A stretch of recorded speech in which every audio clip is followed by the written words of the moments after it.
아브라함을 하니까 아브라함에 대한 얘기를 하면 이해가 좀 좋으리라고 생각이 들어요.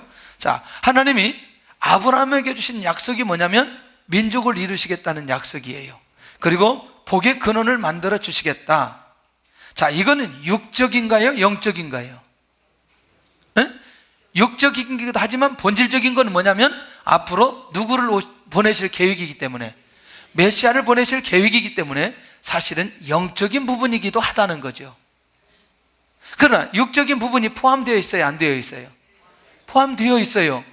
그러면 이 말씀을 받으면 아브라함은 어떻게 해야 돼요? 갈대아우를 떠나서 어디로 가야 돼요? 가나안 땅에 들어가는 건 누구의 몫이냐면 아브라함의 몫이고, 아브라함이 그 부분은 순종해야 되는 거죠. 그 말씀을 지켜야 되는 거죠. 그랬더니 하나님께서 그 약속을 지키는 아브라함에게 누구를 주셨어요? 이삭을 주셨어요. 다시 말하면 하나님의 말씀을 받고 하나님 앞에 순종하고 그 말씀을 지켰을 때에 하나님께서는 육체적이고 현실적이고 그가 목표했던 것까지 이루어 주시면서 영적인 부분까지 하나님께서 완전히 해결해 주시는 것을 보게 되더라는 거죠. 우리가 놓치지 않아야 될 건 뭐냐면, 분명히 우리에게도, 이 바리새인들과 서기관들에게도 육체적이고 현실적인 거, 모든 사람들이 자기들이 말하는 그 기준점에 그대로 서 있어야 되고 스승의 노릇을 해야 되고 사람들 앞에서 뭔가 인정받아야 되는 역할을 해야 되는 바리새인들의 사실이란 말이에요. 그런데 중요한 건 뭐냐면, 그렇게 외식적으로 주여를 외치지만 실제로 그들이 그 하나님이 주시는 말씀을 듣고 순종하는 것은 전혀 이루어지지 않고 있는 것을 보게 되더라는. 그러니까 결국 뭐냐면 그 말씀대로 살아야 될 그 말씀의 삶과 사명에는 전혀 관심이 없기 때문에 이 부분을 놓고 요한이 뭐하라? 회개하라, 이렇게 말하고 있는 걸 보게 된다는 거예요. 할렐루야. 수없이 많은 곳에서 경험을 했고 또 많은 사람들이 얘기하는 결정적 이유가 하나 있어요. 신앙이 자라고 자라지 않는 이유, 믿음이 자라고 자라지 않는 이유, 하나님의 역사가 일어나고 일어나지 않는 이유, 가장 먼저는 하나님의 말씀이 들려야 됩니다. 소리로 들려야 됩니다. 하나님의 음성이 소리로 들려야 돼요. 공예배를 통해서 들리든 성경을 읽으면서 들리든 아니면 큐티를 통해서 들리든 아니면 기도하면서 들리든 하나님의 음성이 소리로 들릴 수 있어야 돼요. 이게 막히면 너무너무 놀랍게도 내가 그 하나님의 말씀에 순종할 수 있는 의지적인 힘이 없어지고 그 기준점이 무너지게 되는 것을 보게 되더라는 거예요. 가장 먼저 오늘 우리 안에서 하나님, 나도 회개에 합당한 열매를 맺기를 원합니다. 나도 하나님 앞에 회개하고 하나님 앞에 돌아와 지나간 날들을 정리하고 싶기를 원합니다. 하나님이여 역사해 주시옵소서. 오늘 그런 사람들에게 하나님의 놀라운 은혜를 약속해 놓고 있다는 것이죠. 그 은혜를 어떻게 약속해 놓고 있느냐? 이렇게 약속해 놓고 있어요. 우리 이사야 1장 18절을 우리 같이 한번 보도록 하겠습니다. 이사야 1장 18절은 직접 찾아서 같이 읽어야 이 말씀이 이런 거구나, 우리도 모르게 그런 마음으로 가게 됩니다. 969쪽입니다. 우리가 너무너무 잘 아는 이사야 1장 18절을 같이 한번 봉독하도록 하겠습니다. 이사야 1장 18절 969쪽 시작. 여호와께서 말씀하시되 오라, 우리가 서로 변론하자. 너희의 죄가 주홍 같을지라도 눈과 같이 희어질 것이요 진홍같이 붉을지라도 양털같이 희게 되리라. 아멘. 이 말은 뭐예요? 회개하면 용서해 주신다는 약속입니다.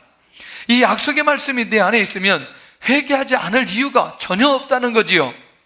할렐루야. 그러니 우리 안에는 내가 회개만 하면 용서하시는 하나님을 만나고 회복하시는 하나님을 만나고 인도해 가시는 하나님을 만나기 때문에 오늘도 우리에게 다른 것보다도 내 안에 이런 회개의 영성이, 회개에 합당한 열매가 나를 통해서 맺혀지게 하여 주옵소서. 이 고백을 하고 일어서야 될 필요가 있다는 얘기죠. 그러니 회개 열매는 뭐냐면, 빨리 바리새인들의 입장에서는 위선과 외식을 내려놓는 거예요. 이 말 이해되시나요? 그러니까 여러분들, 회개하는데 가장 기본은 뭐냐면, 오늘 내 자신의 현재의 정체성을 고백하는 거예요. 하나님, 내가 교만했네요. 하나님, 내가 하나님 앞에 불순종했네요. 하나님, 내가 하나님 앞에 원망했네요. 하나님, 내가 내 마음속에 도둑질을 했네요. 하나님, 내가 입술로 범죄하였습니다. 자신의 정체성을 그대로 고백하는 것, 이게 회개의 열매로 가는 시작인 것을 보게 된다는 겁니다. 할렐루야. 그러니까 그게 어렵지 않잖아요. 하나님 앞에 내 자신을 고백하고, 그렇게 현재 나의 존재가 누구인가를 하나님 앞에 그렇게 고백하는 건 열매로 가는 지름길이라는 거죠.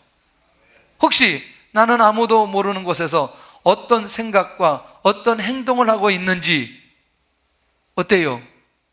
이야, 우리가 그런 면에서 한번 잘 살펴볼 필요가 있어요. 제가 참 잘 넘어지는 곳이 어디냐면 운동장이에요. 운동장. 패스 그렇게 하지 마라 그랬잖아. 저쪽은 그 말을 듣는 순간부터 마음이 심히 괴로워요. 저게 목사인지 축구 선수인지, 패스 나한테 하라 말이야. 나한테 그렇게 하면 안 된다고. 그러면 이제 제가 말하니까 얼굴에 인상은 안 쓰지만 속은 굉장히 힘들어.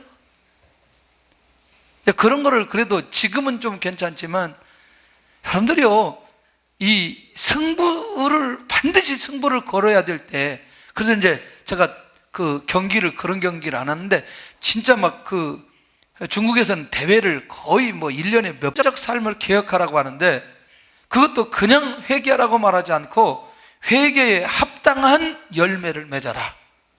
할렐루야. 혹시 마태복음에서는 뭐라고 한 줄 아세요? 회개하라, 천국이 가까웠느니라, 이렇게 얘기하고, 오늘 누가는 뭐라고 얘기하냐면 회개에 합당한 열매를 맺어라, 이렇게 말하고 있다는 거죠. 그러면 우리가 이걸 좀 잘 이해를 하려면 이때 왔던 대상자들이 누구인가를 이해를 해야 되고, 지금 나에게 이 말씀이 어떤 말씀으로 들리는지를 살펴볼 필요가 있다는 얘기죠. 그러면 이들에게 말하는 그 회개의 내용이 굉장히 궁금하잖아요. 그런데 이 나무에 관한 얘기를 할 때에 같이 동일하게 주님께서 말씀해 주셨는데, 그때 했던 내용이 6장 41절입니다.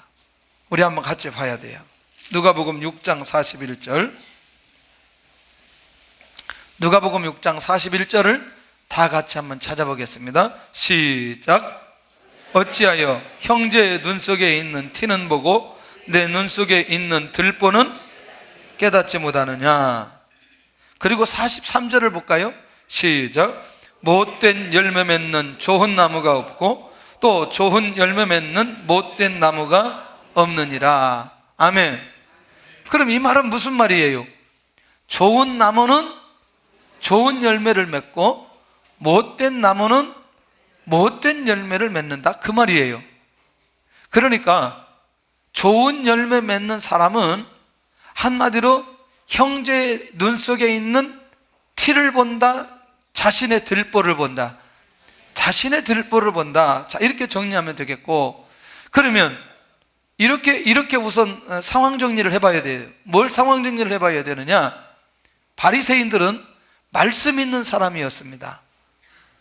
그리고 율법적 삶에 있는 사람이었습니다. 맞나요? 예. 그리고 나름대로 자기들은 열정도 있는 사람이었어요. 그러니까 내가 열정적인 것만큼, 내가 말씀이 있는 만큼 너무너무 놀라웠게도 사람을 바라볼 때 기준이 있었던 걸 보게 된다는 거죠. 자기도 모르게 자기가 가지고 있는 율법이라는 잣대로 사람들의 잘못한 것들을 지적하고, 그러면서도 자기는 여전히 위선과 전통과 독선과 외식을 가지면서 계속해서 살아왔던 사람들이 누구였냐면 바리새인들이었다는 거죠. 그러니까 이 사람들에게는 하나님의 말씀과 하나님께서 원하시는 삶보다는 결국에는 무엇이 위선이라고 하는 게, 외식이라고 하는 것이 그들을 덮다 보니까 하나님의 말씀이 들어가지를 않는 거죠. 그러니까 하나님의 말씀이 들려져야 어디까지 가냐면 회개할 수 있고 열매를 맺는데, 하나님의 말씀이 들어갈 수 있는 통로를 다 막아버린 거죠. 자, 조금 더 가보면서 해야 돼요. 두 번째 뭐냐면 46절을 봐야 돼요. 6장 46절. 자, 시작. 너희는 나를 불러 주여 주여 하면서도 어찌하여 내가 말하는 것을 행하지 아니하느냐. 사실은 뭐 하고 있어요? 주여 주여 외치는 건 사실이죠. 자, 보세요. 외치기는 하지만, 하나님을 찾고 주님을 찾지만, 중요한 건 말씀은 지킨다 안 지킨다? 안 지킨다. 말이 안 되죠. 아니, 세상에 주여를 찾으면 주님께서 말씀하신 내용이 자기 삶 속에 나타나줘야 되는데 말씀은 지키지 않는 것을 보게 된다는 거죠. 자, 그러면 이거를 우리의 말로 좀 표현한다면, 육체적이고 현실적이고 성공적인 삶이 목적인 사람들은 너무너무 놀랍게도 하나님의 말씀이 잘 안 들리게 되어 있다는 거죠. 좀 이거를 우리말로 좀 쉽게 제가 설명해 드릴게요. 아브라함을 하니까 아브라함에 대한 얘기를 하면 이해가 좀 좋으리라고 생각이 들어요. 자, 하나님이 아브라함에게 주신 약속이 뭐냐면 민족을 이루시겠다는 약속이에요. 그리고 복의 근원을 만들어 주시겠다. 자, 이거는 육적인가요? 영적인가요? 네? 육적이기도 하지만 본질적인 건 뭐냐면 앞으로 누구를 보내실 계획이기 때문에, 메시아를 보내실 계획이기 때문에 사실은 영적인 부분이기도 하다는 거죠. 그러나 육적인 부분이 포함되어 있어요? 안 되어 있어요? 포함되어 있어요. 그러면 이 말씀을 받으면 아브라함은 어떻게 해야 돼요? 갈대아우를 떠나서 어디로 가야 돼요? 가나안 땅에 들어가는 건 누구의 몫이냐면 아브라함의 몫이고, 아브라함이 그 부분은 순종해야 되는 거죠. 그 말씀을 지켜야 되는 거죠. 그랬더니 하나님께서 그 약속을 지키는 아브라함에게 누구를 주셨어요? 이삭을 주셨어요. 다시 말하면 하나님의 말씀을 받고 하나님 앞에 순종하고 그 말씀을 지켰을 때에 하나님께서는 육체적이고 현실적이고 그가 목표했던 것까지 이루어 주시면서 영적인 부분까지 하나님께서 완전히 해결해 주시는 것을 보게 되더라는 거죠. 우리가 놓치지 않아야 될 건 뭐냐면, 분명히 우리에게도, 이 바리새인들과 서기관들에게도 육체적이고 현실적인 거, 모든 사람들이 자기들이 말하는 그 기준점에 그대로 서 있어야 되고 스승의 노릇을 해야 되고 사람들 앞에서 뭔가 인정받아야 되는 역할을 해야 되는 바리새인들의 사실이란 말이에요. 그런데 중요한 건 뭐냐면, 그렇게 외식적으로 주여를 외치지만 실제로 그들이 그 하나님이 주시는 말씀을 듣고 순종하는 것은 전혀 이루어지지 않고 있는 것을 보게 되더라는. 그러니까 결국 뭐냐면 그 말씀대로 살아야 될 그 말씀의 삶과 사명에는 전혀 관심이 없기 때문에 이 부분을 놓고 요한이 뭐하라? 회개하라, 이렇게 말하고 있는 걸 보게 된다는 거예요. 할렐루야. 수없이 많은 곳에서 경험을 했고 또 많은 사람들이 얘기하는 결정적 이유가 하나 있어요. 신앙이 자라고 자라지 않는 이유, 믿음이 자라고 자라지 않는 이유, 하나님의 역사가 일어나고 일어나지 않는 이유, 가장 먼저는 하나님의 말씀이 들려야 됩니다. 소리로 들려야 됩니다. 하나님의 음성이 소리로 들려야 돼요. 공예배를 통해서 들리든 성경을 읽으면서 들리든 아니면 큐티를 통해서 들리든 아니면 기도하면서 들리든 하나님의 음성이 소리로 들릴 수 있어야 돼요. 이게 막히면 너무너무 놀랍게도 내가 그 하나님의 말씀에 순종할 수 있는 의지적인 힘이 없어지고 그 기준점이 무너지게 되는 것을 보게 되더라는 거예요. 가장 먼저 오늘 우리 안에서 하나님, 나도 회개에 합당한 열매를 맺기를 원합니다. 나도 하나님 앞에 회개하고 하나님 앞에 돌아와 지나간 날들을 정리하고 싶기를 원합니다. 하나님이여 역사해 주시옵소서. 오늘 그런 사람들에게 하나님의 놀라운 은혜를 약속해 놓고 있다는 것이죠. 그 은혜를 어떻게 약속해 놓고 있느냐? 이렇게 약속해 놓고 있어요. 우리 이사야 1장 18절을 우리 같이 한번 보도록 하겠습니다. 이사야 1장 18절은 직접 찾아서 같이 읽어야 이 말씀이 이런 거구나, 우리도 모르게 그런 마음으로 가게 됩니다.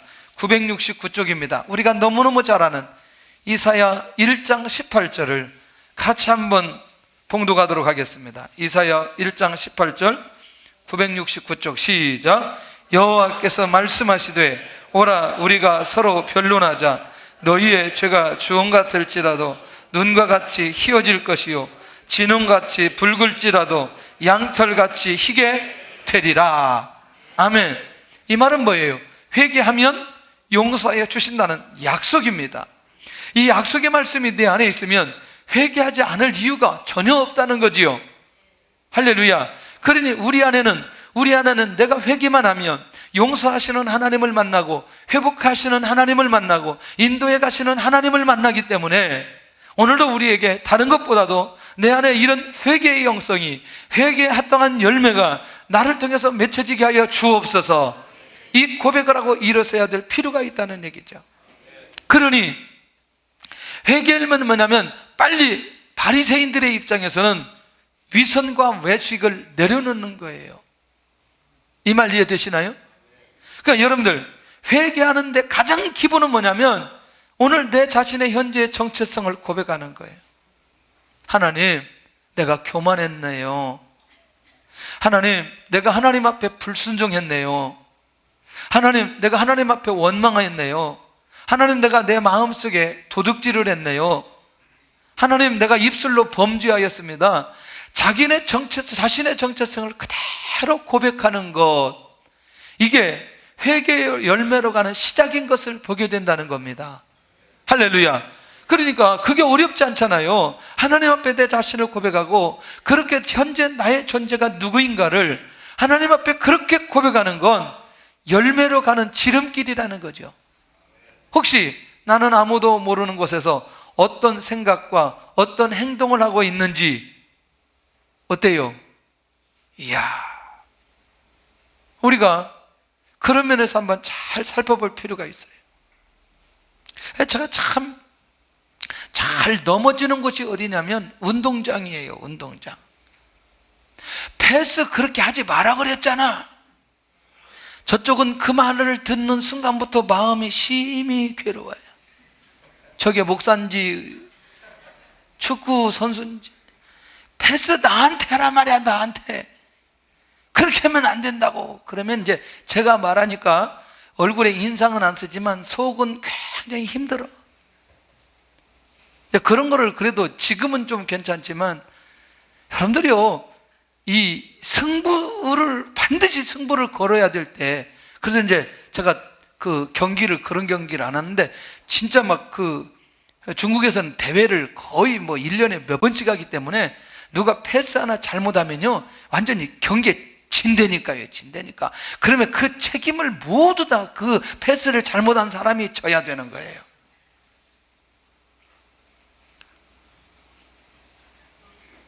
나중에 교회에서 잘 안 보여. 물어보면 심히 고민 중에 있습니다.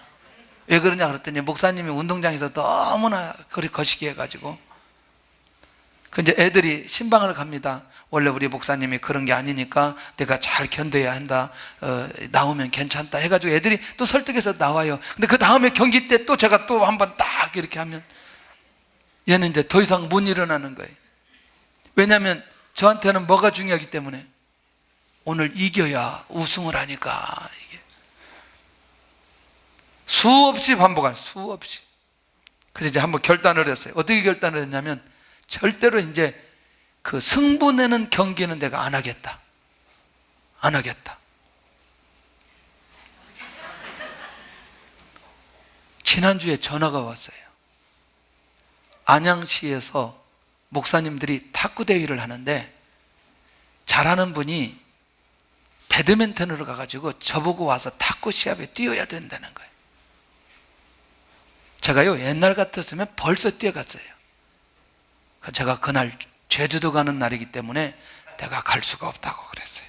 근데 사실은 옛날 같으면 가고 싶어. 막 가가지고 막 정말 하고 싶은 거예요. 여러분들이요, 이상하죠? 사람들에게 아킬레스건이 있거든요. 어떤 것들은 잘 이기다가도 어떤 부분에 쉽게 자기가 넘어지는 부분들이 있어요. 있나요, 없나요? 결국 우리가 그때마다 오늘 나의 현재의 모습이 어떤 모습인지를 하나님 앞에 그대로 내려놓을 필요가 있다. 이게 시작입니다. 이거 하지 않으면 절대로 열매 맺기가 어렵다는 거예요. 결국 뭐냐면 주님의 말씀에 순종하는 사람으로 현실적인 것을 극복해야 되는데 결국 이런 거죠.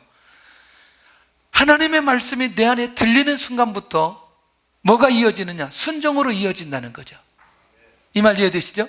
그러니까 결국 뭐냐면 오늘 나에게 여전히 아브라함처럼 어떤 필요가 나에게 있지만, 아들을 얻어야 되는 필요가 나에게 있지만, 나는 지금 하나님의 말씀에 순종하기 위해서 어디로 가야 돼요? 가나안 땅으로 가는 순종의 행위는 누가 해야 되느냐? 아브라함이 해야 되는 거예요. 그러니까 하나님의 말씀이 내 말로 들리지 않는 결정적인 이유는 뭐에만 집중하게 될 때에? 아들 누구? 이삭에게만 집중하게 될 때에 하나님의 말씀이 안 들리는 거죠. 제가 하나님의 말씀이 안 들린다는 그 말이 무슨 말인지 이해하나요? 어떤 말씀이 안 들린다는 거예요? 자, 아브라함이 아들에 집착하는 만큼 아브라함이 진짜 순종해야 되는 어떤 말씀? 그렇죠. 가나안 땅으로 가야 되는 순종의 말씀이 안 들린다는 거예요. 우리도 모르게 여기에서 이 싸움을 너무나 많이 하게 되는 걸 보게 됩니다. 내가 하나님의 말씀에 순종해서 가나안 땅에 들어가면 하나님께서 이미 민족을 이루시겠다는 약속의 말씀이 이미 그를 통해서 이루어질 것이라고 약속해 주셨어요. 현실 문제 해결이 됐나요? 이삭의 문제 해결이 됐나요? 할렐루야. 결국 오늘 이 원리를 우리가 놓치지 않았으면 좋겠다는 거죠. 결국 우리도 모르게 현실의 문제와 육체적인 것에 집중하게 될 때에 하나님의 음성이 들리지 않는 그것 때문에 나도 모르게 순종해야 될 영역을 내가 놓치고 가는 경우들이 많이 있다는 거예요. 하나님, 가장 먼저 하나님의 말씀이 들려지게 하여 주시고 그 말씀이 내가 순종으로 이어질 수 있도록 은혜를 내려 주시옵소서. 할렐루야. 그러면 회개의 열매를 맺어야 될 대상은 가장 먼저 요한 앞에 서 있는 율법주의자들이에요. 두 번째는 뭐냐면 복음을 거부하고 살아가는 모든 사람들이에요. 세 번째는 뭐냐면 육체적이고 현실적인 목표만을 가지고 살아가는 사람들이란 말이죠. 결국 오늘 이 모든 사람들을 살리기 위해서 오늘 광야에서 누가 외치고 있느냐? 요한이 외치고 있는 것을 보게 된다는 거예요. 오늘 광야에서 외치는 그 요한의 소리가 오늘 저와 여러분들에게도 들려야 될 줄로 믿습니다. 할렐루야. 들려야 된다는 거죠. 결국 우리는 이 부분들을 놓치지 않았으면 좋겠다는 거죠. 왜냐하면 오늘 우리도 모르게 이 교회 안에 많은 말씀을 듣다 보니 어때요? 익숙해졌어요. 어떤 부분이 익숙해졌냐면 하나님께서 우리에게 역사해 주십니다. 하나님께서 우리를 도와주십니다. 오늘 우리는 두려워하지 않아야 됩니다. 우리는 믿음을 가지고 가야 됩니다 라고 하는 말씀도 있지만, 우리가 잘못 되어졌을 때에 회개하라고 하는 말씀도 동일하게 같이 들어야 된다는 거죠. 그런데 우리는 계속해서 이 부분을 듣다 보니까 우리도 모르게 이렇게 회개하라고 하는 말씀이 우리에게 주어졌을 때에 내가 이 문제가 해결되어져야 왜 두려워하지 말고 왜 믿음을 가지고 그러면 하나님의 어떤 역사가 일어나야 되는지에 대한 이 말씀이 이루어지는데, 이 문제가 해결되지 않고 이 문제가 붙들고 있는데 여전히 나는 이 말씀을 붙들고 있는데 궁극적으로 이 말씀에 대한 결과가 내 안에 주어지지 않을 때 갈등하고 있는 거거든요. 갑자기 말씀을 준비하는데 이런 마음이 떠올라요. 혹시 여러분들 손이나 발이 골마본 적이 있어요? 있지요? 통증이 있어요, 없어요? 이 골무면 통증이 정말 심해요. 이게 감당하고 약간 티 하나만 들어가도 그러는데, 여러분들 몇 가지 있죠. 항생제를 먹든지 아니면 조금 앓고 이거를 따든지 아니면 조금 더 심하면 수술을 하든지 이 과정을 겪어야 이 손이 온전해지단 말이죠. 근데 우리도 모르게 계속해서 거기 겉에만 약만 바르는 거죠. 그러면 자칫 잘못하면 이건 나중에 지나고 나면 어떻게 될 수 있죠? 잘라야 될 수 있는 상황도 벌어지는 거예요. 우리는 영적으로 내가 지금 어떤 상태인지에 대한 감각들이 내 안에서 계속해서 발견되어지고 인도받아 가야 되는데, 만약에 하나님 앞에 영적으로 골문 부분이 있다면 그건 반드시 해결해야 된다고 생각해요. 내가 하나님 앞에 범죄한 부분들이 있어 하나님과 나의 관계가 막혀 있다면 두려워하지 말고 놀라지 말고 믿음 가지고 나가면 하나님께서 역사하신다 라고 하는 말씀이 성취되기 위해서는 이 부분이 해결되어야 된다는 거예요.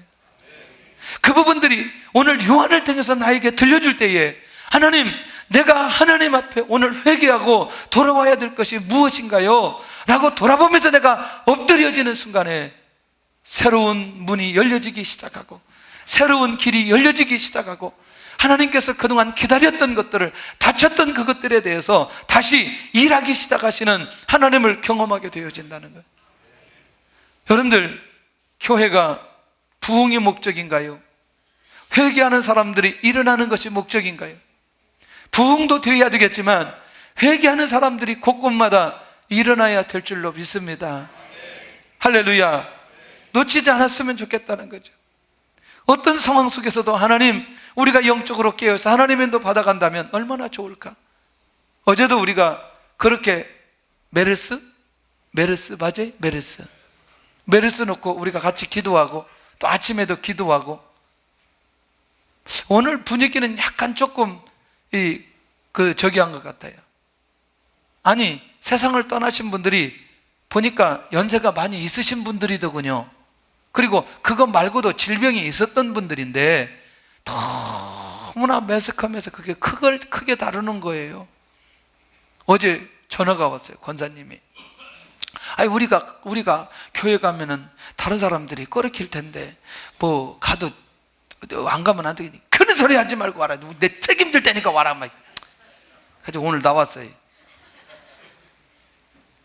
여러분들, 어떤 상황들이 우리에게 주어질 때에 그 상황들을 정확하게 진단할 수 있어야 된다고 저는 봅니다. 자, 다시 말하면 믿음을 가져야 될 때, 하나님 앞에 회개할 때, 하나님 앞에 순종해야 될 때, 하나님 앞에 감사하며 나가야 될 때, 이런 때들이 저는 분명히 있다고 생각합니다. 그런 면에서 오늘 우리에게 이 요한을 통해서 주시는 이 말씀이, 그렇다면 우리가 국가적으로 한번 회개할 수 있는 기회를 갖는다면 얼마나 좋을까, 그런 생각도 해보는 거죠. 오늘 우리가 회개에 대한 영성이 우리 안에 살아나면 우리는 건강해질 수 있어요. 영적으로 건강해지고요, 삶이 건강해지고, 정말 어쩌면 그것 때문에 우리는 많은 사람들을 살릴 수 있는 그런 능력을 하나님께서 우리에게 주신다는 것이죠. 이게 너무너무 중요한 거예요. 자, 이건 좀 빨리 가겠습니다. 아브라함이 우리 조상이라 말하지 말라. 갑자기 회개하고 합당한 열매를 맺어라 이렇게 해놓고 아브라함이 우리 조상이라 말하지 말라, 이 정서를 잘 이해해야 돼요. 저를 쳐다봐야 돼요. 그래야 이 말씀을 이해할 수 있거든요. 왜냐하면 지금 이 요한 앞에 왔던 많은 사람들이 종교적인 특권을 가지고 있어요. 그리고 나는 누구의 자손이다? 그거예요. 나는 아브라함의 자손이다.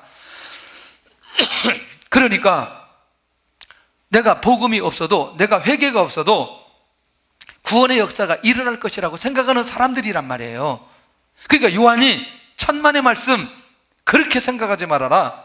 요한이 이렇게 말하는 가장 중심에서는 뭐냐면 유대인들도 이 회개에 대해서 제외될 수 없다는 거예요. 서기관과 바리새인들, 유대인들 혈통적 아브라함의 후손이라 한다 할지라도 이 회개에서는 절대로 제외될 수 없으니 내가 아브라함이 우리 조상이라고 말하지 말고 내가 아브라함의 후예라고 말하지 말아라, 그 말인 거예요.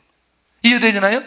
그러니까 이 시점에 이제 400년 만에 왔던 이 요한이 강력하게 자기 민족을 향해서 외치고 있는 거 아니냐는 거죠. 왜? 요한이 이 비밀을 알고 있는 거예요. 혹시 하나님은 빈들이나 강가의 돌들을 통해서도 아브라함의 자손을 삼으실 수 있는 분이 하나님이시기 때문에 혹 아브라함의 자손 때문에 구원받을 수 있다는 생각이 있다면 확실하게 내려놔라. 만약에 구원받은 사람이 있다면 그 사람은 혈통적 아브라함의 후손이 아니고 믿음으로 말미암은 자들이다. 믿음으로 예수 그리스도를 믿었기 때문에, 예수 그리스도를 믿음으로 말미암아 구원함을 받은 사람이기 때문에 절대로 아브라함이 우리 조상이라고 말하지 말아라. 할렐루야? 할렐루야. 나는 믿음의 사람인가? 혈통적 아브라함의 후손인가? 아니면 믿음의 아브라함의 후손인가? 믿음의 아브라함의 후손인 줄 믿으시기를 바랍니다. 세 번째 뭐냐면 도끼가 나무 뿌리에 놓여 있다는 거죠. 그 말은 뭐냐면 도끼는 어디에 사용하냐면 나무를 꺾는 데 사용합니다. 이게 심판의 시기가 가까워졌다. 그럼 이 말은 어때요? 지금이라도 회개에 합당한 열매를 맺으면 심판에서 제외될 수 있는 결정적 시기라는 거예요. 축복이에요? 축복이 아니에요? 축복이죠. 그러면 이들에게 있어서 광야에 외치는 소리, 회개라고 하는 말은 심판에서 제외될 수 있는 길을 얘기하고 있기 때문에 그들에게 있어서 축복이라니까요. 왜 도끼가 놓여져 있어야 돼요? 열매 맺지 못하기 때문에. 그러니까 바로 그거죠. 혈통적 이스라엘도 회개하지 않으면 하나님의 심판을 피할 수 없다는 사실을 말하고 있다는 얘기죠. 어떻게 피할 수 있냐는 거죠. 이들에게 있어서는 첫째는 회개하는 것이고, 둘째는 뭐냐? 오늘 아브라함처럼 모두 다 그리스도에 속하고 그리스도를 믿으면 모두 다 구원받을 수 있다. 여기서는 사실은 구원의 문제가 훨씬 더 중요하게 다루고 있는 것을 보게 된다는 거죠. 다시 말하면 이런 거예요. 우리는 모두 다 뭐 했어요? 구원받았습니다. 믿음으로 구원을 받았습니다. 할렐루야. 그러나 요한이 광야에서 외치는 이 당시에는 사람들이 앞으로 지금 오신 메시아를 인정해요? 인정하지 않아요? 인정하지 않아요. 그러니 그들이 회개하고 합당한 열매를 맺는 건 결국에는 누구를 믿는 거예요? 어디까지 가는 거예요? 예수 그리스도를 믿고 메시아로 믿고 구원받는 자리까지 가게 돼야 된다는 거죠. 이렇게 되면 그들은 심판을 피할 수 있다라고 이 광야에서 요한이 외치고 있는 것을 보게 된다는 거예요. 그러면 그 사람은 아브라함처럼 약속대로 유업을 받을 수 있는 사람이다. 최소한도 오늘 우리에게는 이 심판하고는 상관이 없다는 것이다. 주님이 그렇게 말씀하시잖아요. 내가 진실로 진실로 너에게 이르노니 내 말을 믿고 나 보내신 이를 믿는 자는 무엇을 얻었고 영생을 얻었고 심판에 이르지 아니하느니 어디에서? 사망에서 생명으로 옮겼느니라. 할렐루야. 간단한 거죠. 이미 우리에게는 이런 은혜와 축복이 주어졌다는 사실이라는 거예요. 나는 아브라함의 후손입니다. 우리는 아브라함의 후손입니다. 그러면 약속대로 누구의 복을? 아브라함의 복을 받을 사람이라는 거예요. 믿음으로 사는 사람들에게. 두 번째는 외면적 삶을 개혁하라는 거죠. 무리들에게 선포하는데 굉장히 충격적인 거였어요.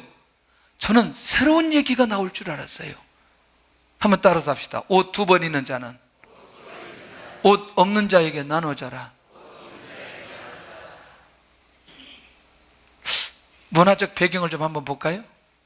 유대인들이 일교차가 심해가지고 항상 2벌의 속옷을 입고 다녔다는 거예요. 그리고 혹 몰라서 여분으로 1-2벌 이상은 항상 가지고 다녔어요. 그럼 속옷 한 벌 입은 사람은, 옷을 안 가지고 다닌 사람은 사실 어떤 사람이에요? 없는 사람, 가난한 사람, 힘든 사람. 맞아요? 예. 우리 혹시 우리 세대에 자랄 때 교복 두 벌 입은 사람 있어요? 혹시 교복 두 벌 입은 사람 있어요? 응? 아니, 동복만 두 벌, 여긴 또 동복 하복이 되는데. 여러분들이요, 이 한 벌이 얼마나 빨리 떨어지는 줄 아세요? 아니, 그만하고, 지금 시간 없어요, 지금. 자, 그러면 이 말은 정말 중요한 게, 가진 자들은 없는 자들을 뭐하라? 배려하라. 그런데 중요한 비밀이 하나 있는데, 하나님께서 주셨던 하나님의 사랑의 마음이 아니면 절대로 없는 자들이 보이지 않는다는 거예요. 그러니까 광야에서 외치는 자의 소리는 결국 궁극적인 건 뭐냐면, 하나님의 마음을 회복하고 하나님의 사랑을 회복해야만이 결국 옷이 없는 자가 보여진다는 거예요. 할렐루야. 결국 뭐냐면, 열매는 사랑으로 실천으로 이어져야 되는데, 여기까지 갔다는 건 굉장히 중요한 의미가 있다는 거죠. 정말 할 얘기가 많은데 시간이 많지 않아요. 그러면 오늘 우리는 이 말씀대로 직역해서 우리 안에 있는 옷 다 꺼내가지고 다른 사람들에게 다 나누어 주어라. 제가요, 옷을 사러 어디로 갔냐면 일산에 갔어요. 구제 옷 사러. 왜냐하면 그냥 사는 게 너무나 비싸가지고 구제 옷을 사가지고 5만 원 주고 추워가지고 이제 여기 처음 와가지고 그걸 입었는데, 막 그걸 옷을 사왔다고 막 저희 집에서 뭐라고 하는 거죠. 왜 그거 5만 원짜리 그거, 근데 이제 다른 사람이 입었던 거 사와줘. 그래서 그런 게 아니고 다른 일 때문에 갔는데 옷이 너무나 좋은 거예요. 거기 다 걸려있는데, 이걸 말이야, 이런 거를 입어야지. 새 것 그냥 비싸게 가지고 새 것 하나 살면 여기 한 수십 개 사가고 가지고, 근데 너무 아까워 일부러 차 타고 거기까지 갔다 왔어. 근데 밭에 한 번 빨았더니 다 이게 뭉개져 가지고 못 입겠더라고요. 아니, 무슨 얘기 하려고 하냐면, 지금 결국 우리는 옷의 문제로 접근해야 될 거냐, 아니면 물질의 문제로 접근해야 될 거냐, 시대적인 상황들을 잘 살펴볼 필요가 있다는 거죠. 웬만하면 입을 수 있는 것도 지금은 입지 않는 것들이 굉장히 많아요. 왜? 우리의 상황들이 바뀌어졌기 때문에. 그리고 대한민국 옷이요, 세계적인 옷이에요. 아멘 안 하는 사람이 외국 가서 옷 한번 사가지고 정말 후에 실컷 한번 해봐야 돼요. 응? 언제 제가 처음에 미국 갔을 때 갔다 오면서 와이셔츠 3벌 사왔거든요. 정말 못 입겠지. 딱 한 번 입고 안 입었어요. 못 입겠더라고요. 입을 수가 없어요. 옷이 폼이 안 나가지고. 대한민국 옷이 제일 좋아요. 뭐 아멘 안 해도 상관없어. 그건 뭐. 여러분들, 지금은 옷의 문제는 아니라는 거예요. 최소한도 우리 주변에. 왜? 조금 더 좋은 옷을 입으려고 하는 것 때문이지, 내가 너무나 헐벗기 때문에 옷을 입어야 된다는 시점은 지나갔어요. 이미 그 세대는 뭐냐면, 우리는 물질관으로 가야 된다는 거죠. 하나님께서 나에게 주신 그 물질이 어떻게 사용되어져야 되는 이 부분까지 가지 않으면 오늘 본문을 적용하면서 하나님 앞에 순종할 수 있는 이 부분들을 놓칠 수 있는 가능성이 너무나 많이 있다는 거예요. 그러면 기준점을 얘기하면 이해가 될 거예요. 자, 마태복음 25장에 혹시 기억하시나요? 주님이 우편에 있는 사람들과 좌편에 있는 사람들에게 말씀하시면 했던 말씀 기억나지요? 시간이 없으니까. 자, 우편에 있는 사람들에게 너희들은 상을 받고 영영한 나라를 상속받을 거다. 아니, 주님 왜 그러시나요? 우리가 뭘 주님에게 어떻게 했다고? 그러니까 주님이 뭐라고 말씀하세요? 지극히 작은 자 하나에게 한 것이 곧 내게 한 것이니라, 이렇게 말씀하시는 거예요. 그러니까 잡혀있는 자들이 아니 왜 그러면 우리도 저 사람들처럼 그러면 우리들에게도 아니 그래야지, 우리가 언제 주님을 외면하고 오늘 우리가 주님을 모른 채 했나요? 그러니까 주님이 뭐라고 말씀하세요? 지극히 작은 자 하나에게 하지 아니한 것이 곧 내게 하지 아니한 것이니라. 어때요? 자, 여러분들 가진 자는 없는 자들을 베풀려고 할 때에 그럼 대상이 누구냐는 거죠. 지극히 작은 자 하나. 그래서 저는 유초등부를 잘 나와야 돼요. 또 생각나는 거예요. 왜냐하면 유초등부 그 선생님이 설교를 또 무슨 설교를 하냐면, 이게 지금 마태복음 25장을 그렇게 설명하면 좋겠는데, 어느 날 예수님이 한 꼬마에게 찾아온다고 얘기했습니다. 그런데 12시 정도 됐는데 예수님은 오시지 않고 웬 거지가 와가지고 밥 달라고 그러길래 발로 빵 차가지고 가겠는데, 한참 지나고 나서 주님 앞에 갔는데 주님 왜 안 오셨어요? 그랬더니 12시에 그 거지가 나였다. 아니 그걸 막 설교를 하시는. 그래서 그 뒤부터는 이게 사람이 하나 오면 예수님인가? 개척을 했는데 왜 이렇게 거지들이 많이 와요? 그러니까 이게 예수님일지 모른다고 생각하고 오면 일단 밥부터 주는 거죠. 밥을 얼마나 많이 먹는지. 그 다음에 한 거지는 와가지고 제가 옷을 줬는데, 지금도 그 옷은 너무나 아까운 옷이에요. 왜냐하면 신혼여행 갈 때 입었던 잠바였거든요. 회색 계열인데 지금까지 그런 옷은 못 입어본 것 같아요. 왜냐하면 여러분 대부분 총각 때 이렇게 저렇게 좀 너덜너덜한 거 입다가 결혼할 때는 그 좋은 거 안 누가 사주잖아요. 그거 딱 입고 갔다 왔는데 보이는 게 그거밖에 없어서 그 잠바를 딱 입혀서 보냈어요. 나는 거지 노릇 하지 말라고 주었는데 이 친구는 입으면서 이제 이게 거지 옷이 되는데 너무너무 아까워요. 그런데 그것도 괜찮았어요. 그 이제 교회가 여기 있고 그 다음에 강대상 여기 있고, 그래서 이 친구를 그래도 재워야 되기 때문에 강대상 여기에서 둘이 자려고 벽에를 달라고 그랬더니 벽에를 안 준다는 거예요. 비계예요, 벽에예요? 벽에. 왜 그러냐 그랬더니 어떻게 벽에를 저 사람 낯짝에다 대고 자기 하느냐 이거.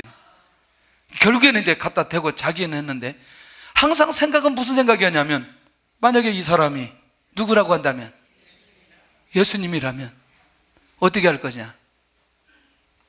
그렇게 4년을 사역했더니 신도시로 옮겨버리더라고요. 그래서 그랬다고 생각하지는 않아요. 처음에 4,000원부터 시작했어요. 5,000원까지 가고 10,000원까지 가고 나중에는 20,000원까지 가고. 이 친구들은요, 자기들이 이제 결성이 됐어요. 거지들 떼들이 결정이 돼가지고 우리 교회 소문내기 시작하는 거죠. 그러면서 이들도 양심이 있어요. 절대로 떼거리로 오지 않는다는 거. 돌아가면서 시차별로 시차를 두고 꼭 오는 거예요. 왜냐면 우리가 힘들지 않도록 좀 잊어버릴만 하면 딱 나타나고 잊어버리면 딱 나타나고. 그래서 저는 그게 잊을 수가 없어요. 근데요, 이게 이 마음이 어디에서 확 오기 시작했냐면, 단기를 다니는데 중국의 목단강이라고 하는 역에서 딱 북쪽에 있는 친구를 만나면서 다시 그때 제가 이 친구들을 만날 때 왔던 그런 마음을 확 주는 거예요. 그때 우리 있는 추리닝 주고, 또 그 다음에 그때 뭐 이것저것 해서 이제 이렇게 보내고, 그 다음에 또 한 번 갔는데 다른 도시인데 도시 이름을 제가 얘기하기는 좀 그랬고, 또 누가 자매 하나가 또 나타났어요. 자매 하나가 나타났는데, 사역자가 나타났는데 너무너무 이렇게 어렵게 나타났어요. 근데 어떻게 된 거냐? 상황 얘기를 들어보니까 여차여차해서 이렇게 해가지고 이렇게 와가지고 이렇게 이제 결혼도 하고 뭐 이래야 되는데 뭐 호구도 없고 뭐 그러는 거, 이런 거예요. 흩어졌던 40명 전부 다 그 도시 역광장에 딱 집합해 놓고 제가 모자를 딱 들이대면서, 야, 우리 지금까지 쓰고 남은 거 다 여기다 좀 내놨으면 좋겠다. 그렇게 해가지고 그 자매 호구 만들고, 그 다음에 사역자하고 결혼하고, 한국에 나와서 총신 졸업하고, 그 다음에 다시 아이들 셋 낳고 다시 본국으로 들어가서 사역하고 있는데 정말 사역을 잘하고 있어요. 난 지금 생각해도 하나님께서 기회 주셨다고 생각합니다. 여러분들, 어떤 면에서 우리에게 있어서 지극히 작은 자가 누구인가에 대한 감각들이 우리 안에 살아나야 된다고 생각해요. 왜 이 시점에 우리는 요한을 통해서 광야의 소리를 들어야 되느냐는 거죠. 혹시라도 지금껏 우리가 이렇게 저렇게 하나님께서 우리에게 수입을 주셨어요. 돈을 주셨다는 거죠. 그런데 그 돈이 내 삶 속에 어떻게 쓰여지는지를 한번 살펴볼 필요가 있다는 얘기죠. 자, 그러면 또 한 가지 기도를 볼까요? 사도 바울이 믿음의 아들 디모데에게 물질관을 얘기할 때 뭐라고 말하냐면, 시작. 먹을 것과 입을 것이 있은즉 족한 줄로 알아라. 할렐루야. 요즘에는 먹을 것이 너무나 풍성해서 배가 나와가지고 살 빼기 위해서 지금 요즘에 얼마나 몸부림치는데, 먹을 것과 입을 것이 있은즉 뭐한 줄로 알아라? 족한 줄로 알아라. 근데 그 다음 말이 더 중요해요. 6장 9절에, 디모데전서 6장 9절에 부하려 하는 자들은 시험과 올무와 해로운 욕심에 떨어진다, 그 말이에요. 그러니까 우리가 어느 정도 있을 때 만족해야 되고 어떤 마음을 가지고 어떻게 살아가야 되는지, 그렇다고 해서 우리가 돈을 안 벌어야 되느냐? 돈을 벌어야 된다는 건 사실이라는 거예요. 할렐루야. 그런데 왜 우리가 이런 물질을 얻어야 되고, 그리고 그걸 가지고 어떻게 해야 되는지, 여기까지 가야 되는데, 아주 재밌는 어제 얘기를 들었어요. 재정숙고를 갔더니 김미정 간사님이 열방대학교 DTS 들어갔는데 등록금이 없었다는 거예요. 그래가지고 학교장이 등록금을 안 냈으니까 출석부에서 이름을 빼버렸다는 거예요. 여러분들이요, 이건 심각한 거죠.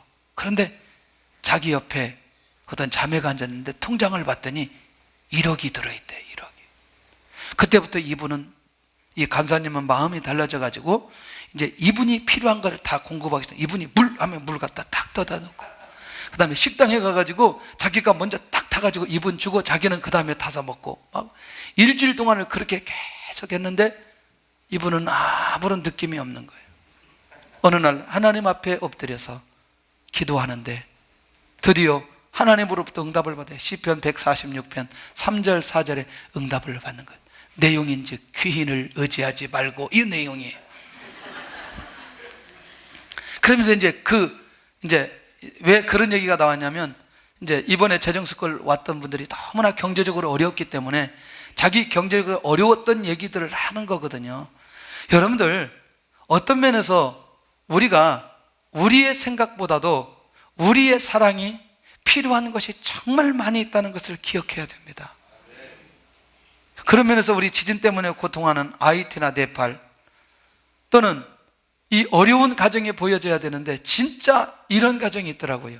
어제 쌀 2포를 플로잉 하는데 혹시 쌀 떨어진 사람들 손 들어주세요. 그랬더니 2사람이 진짜 나오는 거예요. 근데 쌀 떨어져 가지고 쌀 1포대씩을 가져가더라고요. 지금도 이런 사람들이 있더라니까요. 여러분들, 우리 교회 안에도 알게 모르게 쌀이 떨어진 가정이 있을 수 있다는 거죠. 근데 중요한 건 그런 것들을 볼 수 있는 눈이 있어야 된다는 거죠. 옷 2벌 있는 자는 옷 없는 자에게 나눠줘라. 제가 여러 번 간증했어요. 여러 번 간증. 결국 86년도에 돈 많은 사건은 저는 잊을 수가 없어요. 돈 많은 사건은 뭐냐면, 제 사촌 동생이 2달 동생인데 지금 뭐 장로님인데 우리 집에 왔다가 총각대 왔다가 돈이 하나도 없는데 저희 아내한테 돈 10,000원을 쥐어주고 갔다는 거예요. 그러면서 저기가 삼촌이 돈 10,000원을 주고 갔다는 거예요.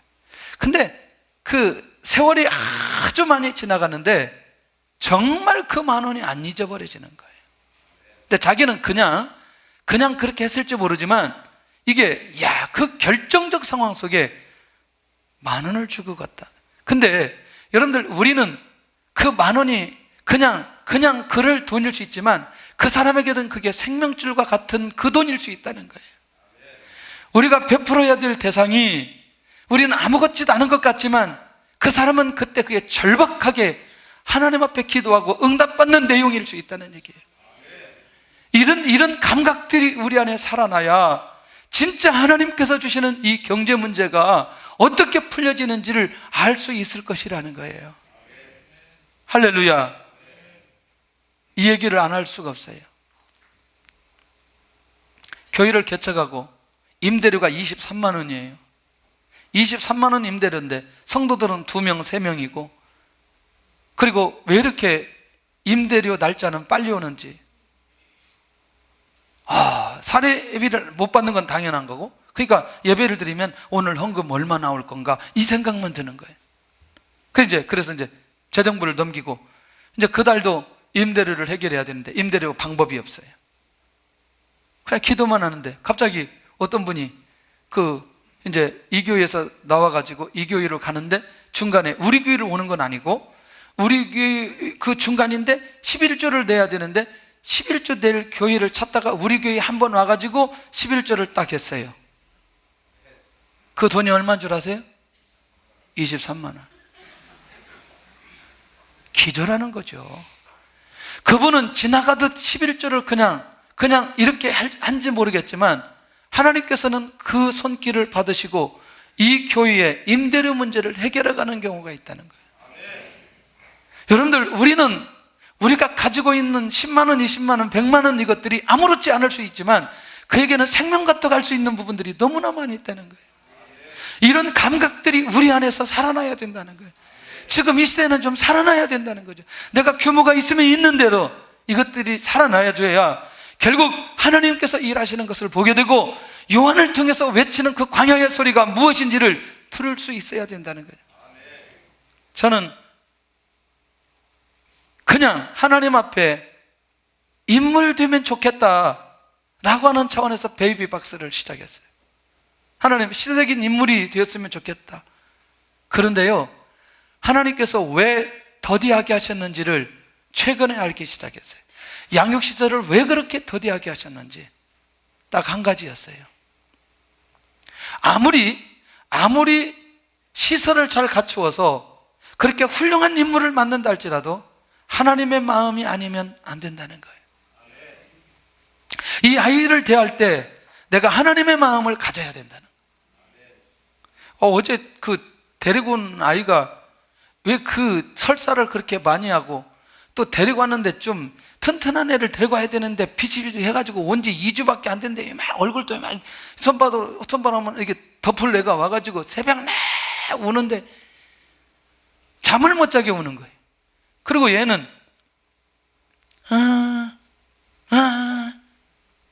꼭 이러는 거죠.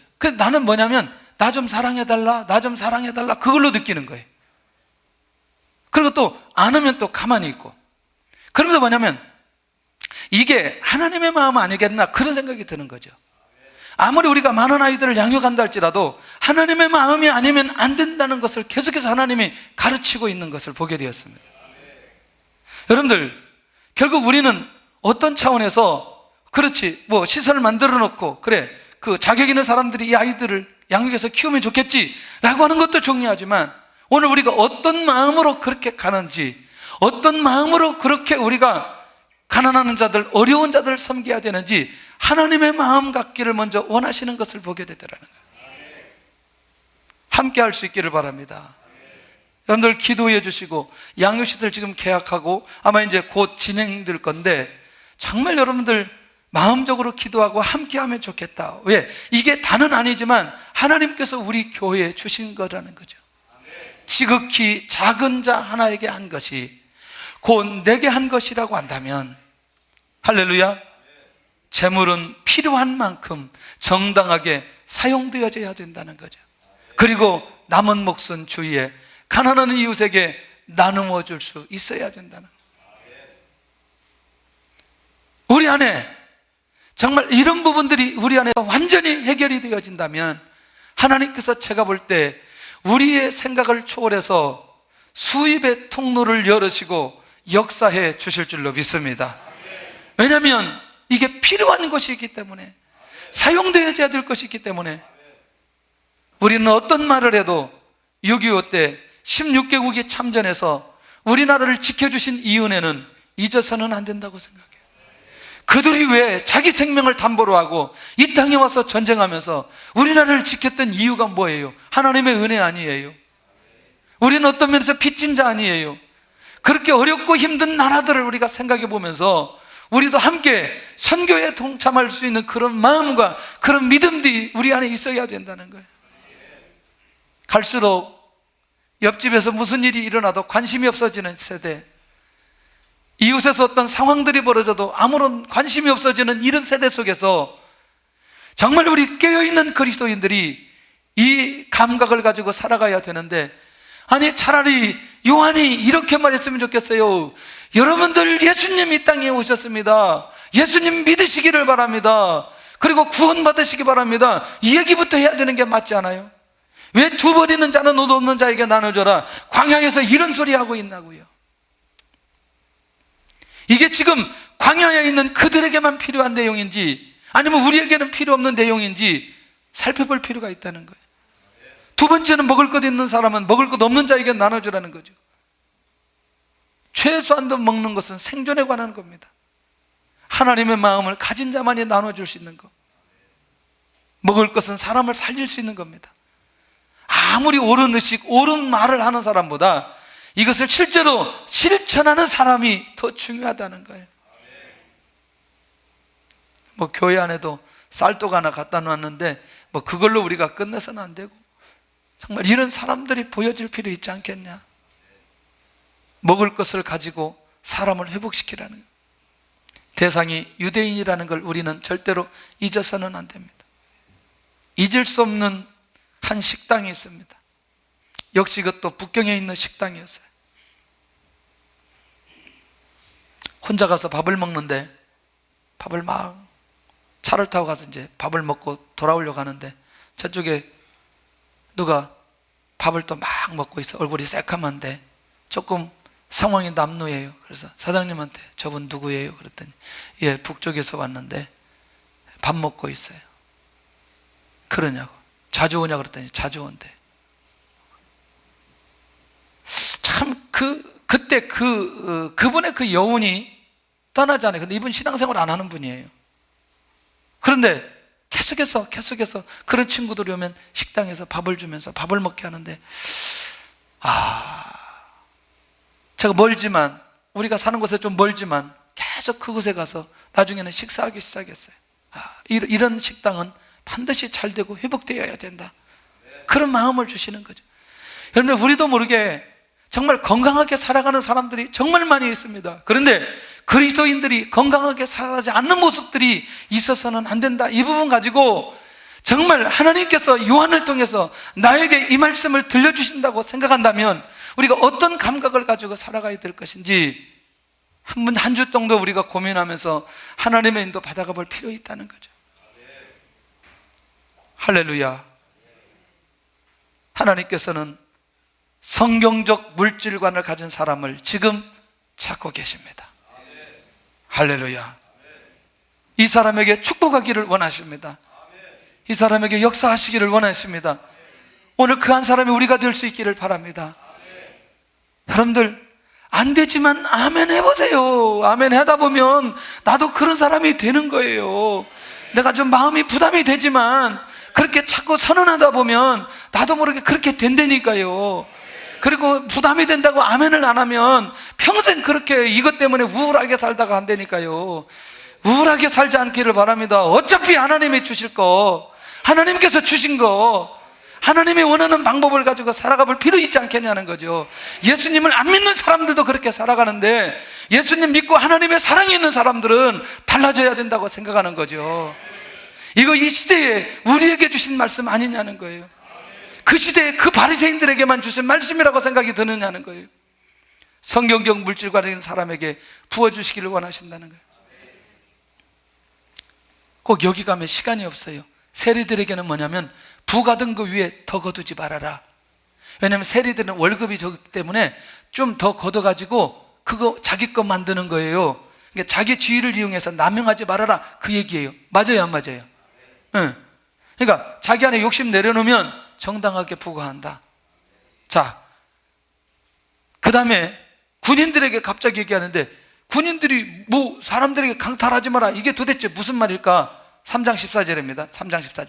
그런데 월급이 적었어요 당시에 군인들도. 그러니까 누구하고 합작이 돼야 돼요? 세리하고 합작가 돼야 되는 거죠.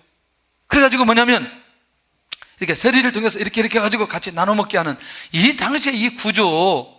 그러니까 거짓으로 뭐 하지 말아라? 고발하지 말아라. 왜? 이거는 전부 다 자기의 욕심을 채우는 거라는 거죠. 어떤 직업이든 하나님께서 나에게 주신 직업이 있다면 선을 위해서 헌신하라는 거죠. 죄송합니다. 혹시 대기업에 근무하는 분들, 하청업체의 관계 속에 있는 분들, 하청업체 어렵게 하지 않기를 바랍니다. 네.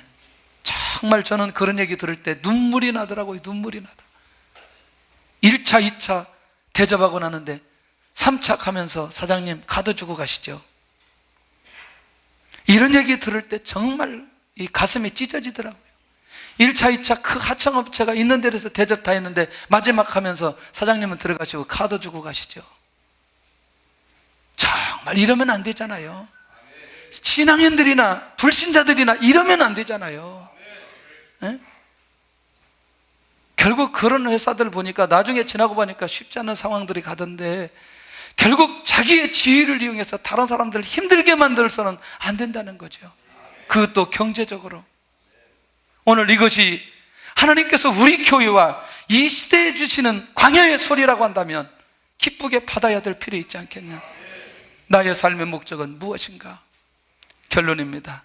나에게 들리는 광야의 소리는 회개의 소리인가? 먹을 것과 옷을 나눠주라는 소리인가? 약자를 돌보아 주라는 소리인가? 직책을 가지고 남용하지 말라는 소리인가? 각자 오늘 우리가 나에게 주는 그 광야의 소리가 하나님의 음성으로 들렸으면 좋겠다는 것이죠.